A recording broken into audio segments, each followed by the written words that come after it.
Assalamualaikum warahmatullahi wabarakatuh.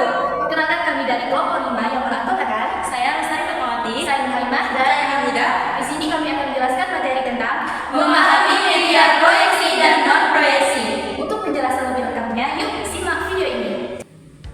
Kak, media proyeksi dan non-proyeksi itu apa sih? Nah, media proyeksi itu adalah suatu alat atau perangkat yang digunakan untuk menampilkan video, gambar, atau visual lainnya dalam bentuk layar yang lebih besar.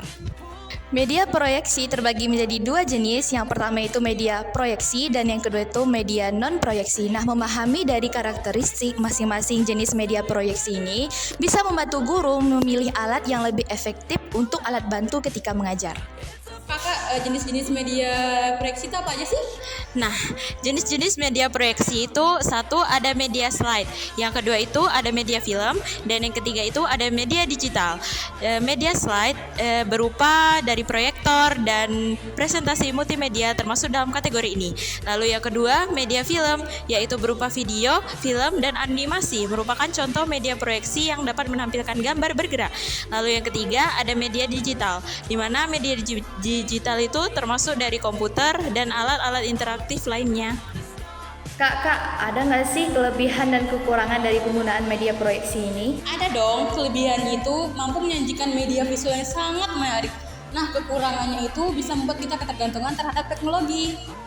Kak, kalau jenis-jenis media non-proyeksi itu ada apa aja sih, Kak? Nah, jenis-jenis media non-proyeksi yaitu satu, media visual, yang kedua itu media audio, dan yang ketiga itu media interaktif. Media visual yaitu seperti buku, majalah, poster, gambar, dan model 3 dimensi. Yang kedua itu ada model audio yaitu seperti radio, kaset, dan perekam suara. Dan yang ketiga adalah media interaktif yaitu seperti papan tulis, alat peraga, dan permainan edukatif. Nah, dalam penggunaan media proyeksi kita juga perlu memilih media yang tepat. Nah, ada 3 cara. Yang pertama itu tujuan pembelajarannya. Jadi kita bisa menyesuaikan pelajarannya apa nih. Nah, baru kita sesuaikan dengan penggunaan media proyeksinya jenis apa dan yang model gimana. Kemudian kita juga bisa berdasarkan karakteristik siswa. Nah, misalnya nih berdasarkan pertimbangan usianya, kemampuan dan gaya belajar dari siswa. Misalnya anak SD lebih suka dengan video animasi. Nah, kita tampilkan tentang animasi. Begitu juga ketika anak kuliah, berarti lebih cocok ke layar proyektor atau slide-slide presentasi. Kemudian ketersediaan sumber daya. Pilih media yang sesuai dengan anggaran dan infrastruktur yang ada. Jadi sesuai dengan anggaran yang ada di kampus atau sekolah masing-masing. Nah, ada peran guru dalam mengintegrasikan media. Yang pertama itu ada perencanaan. Guru merancang penggunaan media yang tepat untuk mencapai tujuan pembelajaran. Yang kedua itu ada implementasi.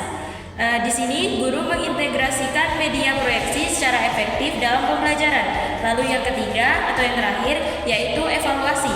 Guru memiliki keefektifan penggunaan media dan melakukan perbaikan jika diperlukan. Kak, jadi kesimpulan yang dapat diambil dari pemahaman media proyeksi dan non-proyeksi itu apa? Nah, jadi kesimpulan pemahaman yang baik tentang media proyeksi dan non-proyeksi serta kemampuan memilih dan menggunakannya secara tepat akan membantu guru menciptakan pembelajaran yang menarik dan efektif, dan siswa akan merasa senang dan sangat bermakna bagi siswa. Itulah tadi penjelasan kami tentang materi pemahaman media proyeksi dan non-proyeksi. Semoga bermanfaat dan menambah wawasan kita semua. Lebih dan kurang kami mohon maaf. Billahi taufiq wal hidayah. Assalamualaikum